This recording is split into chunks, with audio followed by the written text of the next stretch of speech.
Quick question for you guys, but what is your favorite cartoon that is still airing and producing episodes? Feel free to write your answer in the comments and subscribe while you're at it. But personally, my favorite show at the moment is surprisingly The Amazing Digital Circus. Now, it's surprising in the sense that there are other cartoons right now that I'm genuinely liking. There's Phineas and Ferb, which just returned after a decade and somehow hasn't lost a beat. I've been enjoying rewatching most of Gumball recently, and I'm looking forward to its return later this month. As far as any new cartoons from this decade though, while the options are limited like I mentioned in the last video, there are a few that I'm really liking more than I would expect. StuGo, for example, is painfully underrated, and frankly I need to make a video on it sooner rather than later because it's gonna need that attention to save itself. But as great as these shows are, The Amazing Digital Circus feels like the most special cartoon that is in production right now. Not only is it the only indie animated show at the moment that I like, it's actually the cartoon that got me into indie animation to begin with, but also, unlike most cartoons, this show somehow captured my attention and has retained it so far after nearly 2 years. With most shows, I usually start watching them either because the premise looks interesting or people tell me the show is interesting. There's at least 100 shows that I've seen at least one episode of. However, it's a lot more difficult for a show to hold my attention after a couple months or episodes, and only a handful of them did I manage to watch more than 3 episodes. Then there's a smaller number of them where I have developed an interest strong enough for me to ramble about them for more than 5 minutes. The Amazing Digital Circus has managed to reach that elite group of excellent cartoons for me, and there's a few key reasons for that, like its interesting premise, excellent humor, and diverse range of art styles. But the best thing about the show, in my opinion, is, well, its characters. Their design, to the voice acting, to how they are written, are all excellent. A good show can have a great premise, humor, and visuals, but most of that would only matter if your characters are at least entertaining to watch. And The Amazing Digital Circus went beyond that by making their characters relatable enough to where the audience genuinely cares about them, like they're real people. They did this by showing, ironically, how broken they are beneath the surface. By showing how broken the characters are, it also reveals what exactly is the point of the whole circus. If you look at all of the characters of the show, each of them clearly have a major flaw in them.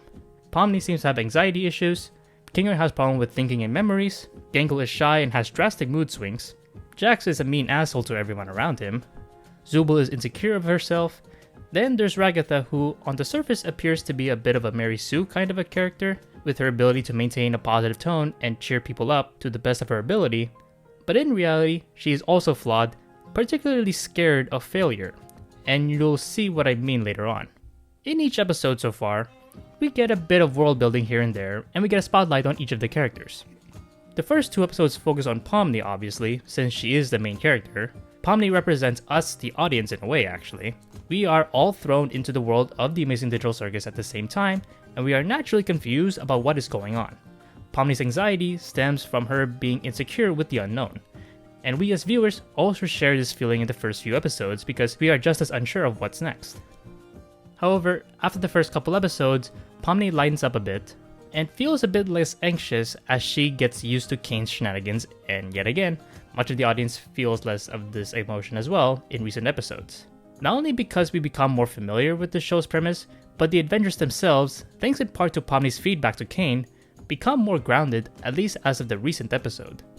But while Pomni herself doesn't receive as major of a highlight from viewers, at least in terms of the most recent episodes, she still has development and reveals more about her by interacting more with the other characters in the circus.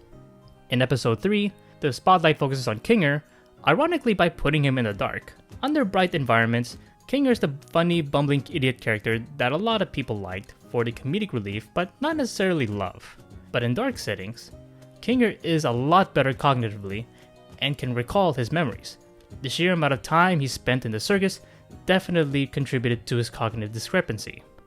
When things are bright, things are incredibly chaotic, and Kinger simply could not cope with all the insane shit that happens in the adventures. The only times when things are calm though is when he's back at his home base in the circus, where he can isolate himself into a dark environment and block out all the bright, colorful chaos. It essentially reduces the amount of sensory overload he gets. But the bigger reason for this cognitive inconsistency is likely traumatic loss. In the darkness with Pomni, Kinger has a heart-to-heart moment with her where he opens up about his wife who abstracted. the moment Queenie, as people refer to her as, abstracted, it was in a dark environment. In a twisted way, Kinger wants to relive the moment as this was the last time he ever saw his loved one. So throughout this time, Kinger's insanity that we see on the surface is really a symptom of his grief. The same can be applied to some of the other characters too, which I'll get to later on. In the same episode, we also get a bit of development with Zooble and why she avoids going to Kane's adventures. It's not necessarily because she dislikes the adventures, although she's definitely very apathetic about it, but more so just because she just feels very insecure of herself. Like she says, she just hates being in the body that she was in right now. Like Zooble has to deal with a lot of the problems with the functions of her design, like with all the stupid removable pieces, and a lot of the times, being easily disassemblable, if that's a word, puts her in a significant disadvantage during these adventures. I mean, you can see the problems of her design, like in the very first episode, and she didn't even want to be involved in the adventure. Zooble's problem actually kind of represents a real-life problem of body dysmorphia, or gender dysphoria. And this emotion that she gets from this insecurity, it just simply brings her down.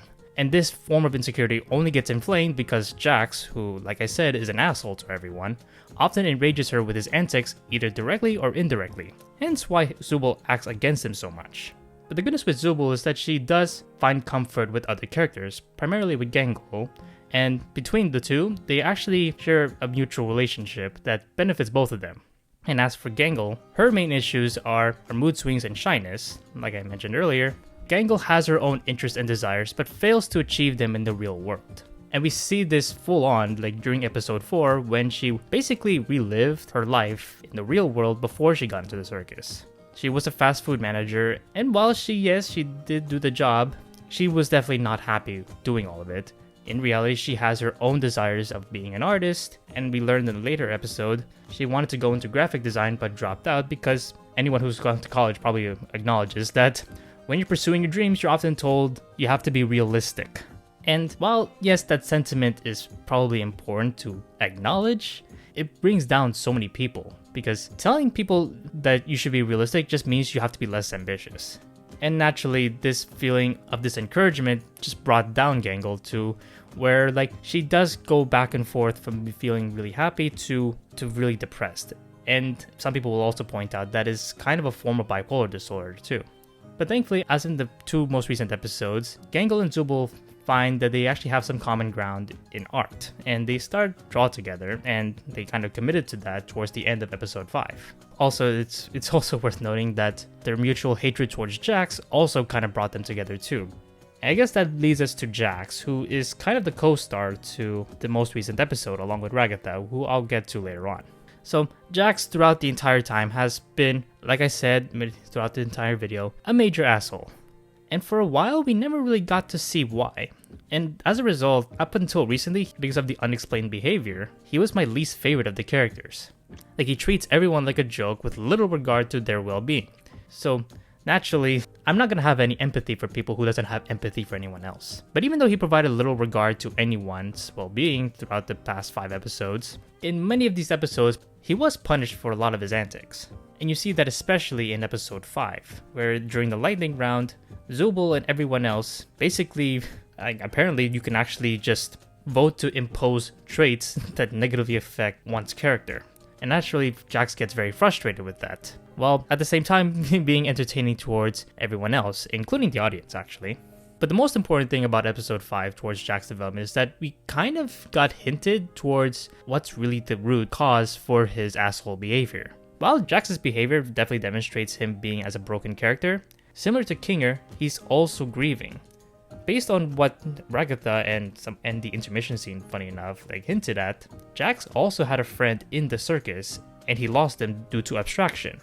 And when he was reminded about this loss, all of a sudden Jax tried to turn a new page with Pomni, who at this point, while he definitely did not like Jax, she didn't really dislike him as much as, say, Zooble, Gangle, or Ragatha. When Jax started to act nice towards her, Pomni slowly but surely warms to Jax's presence after showing his soft and insecure side. And it's to the point in the last adventure of the lightning round, Pomni actually voted against punishing Jax even further.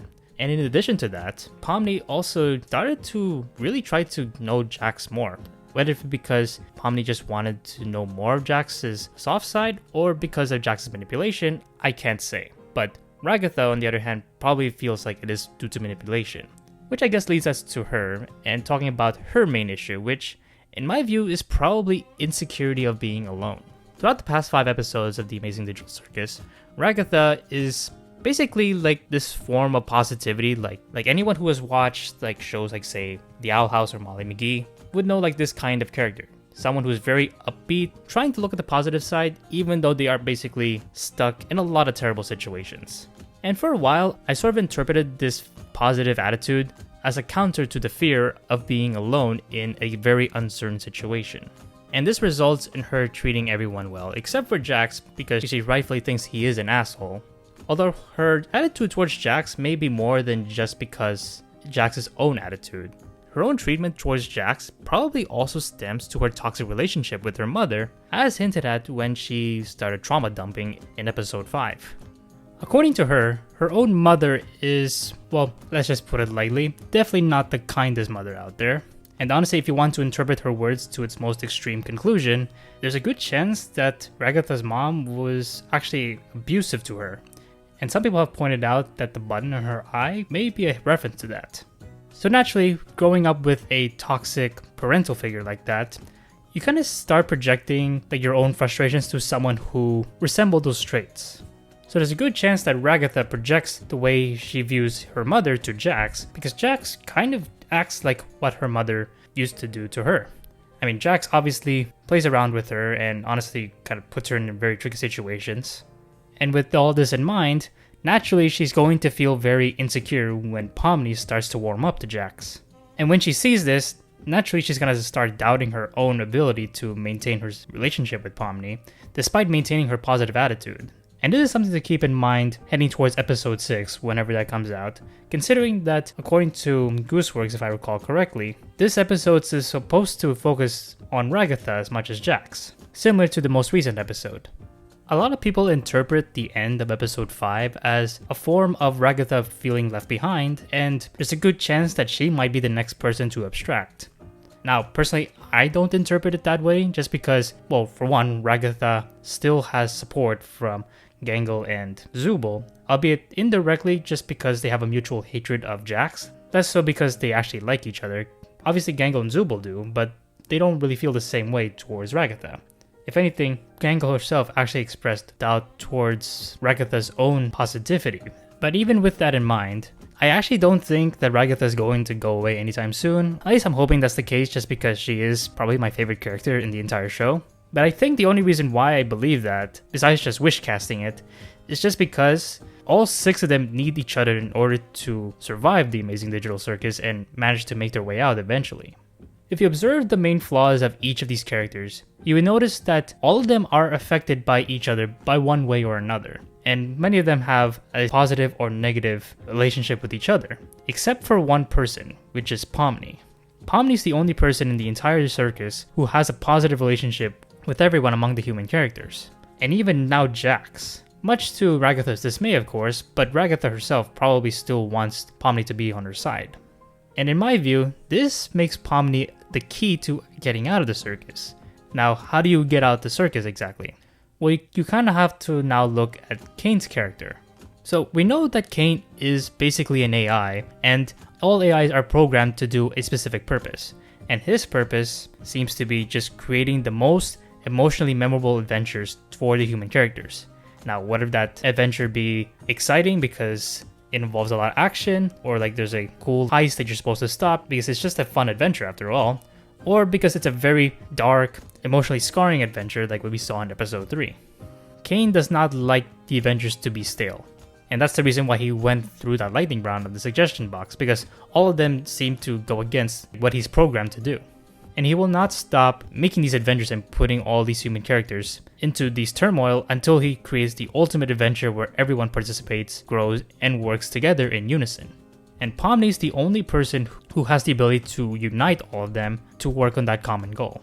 I guess the question now is, will they realize that? Now, that is just a theory on my part, and a very vague one at that, but that's the thing. Like, a lot of these theories really hinge on predicting on what the characters will do.